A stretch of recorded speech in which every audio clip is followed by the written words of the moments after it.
চলো দেখি। হ্যাঁ হ্যাঁ ঘুরে যাবে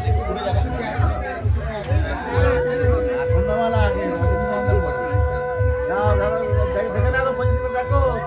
হ্যাঁ ঠিক আছে। হ্যাঁ হ্যাঁ নি করুন দেখ তোলা কি বলতো এটা না একে একে পড়ুন তারপর তোলা কি করুন। হ্যাঁ হ্যাঁ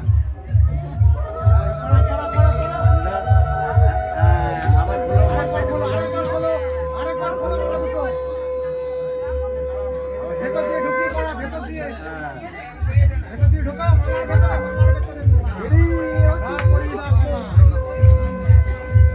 একে একে পড়াও একে একে হ্যাঁ জোড়াই দিলে হবে না একে একে পড়াও হাত দুটো বার করো।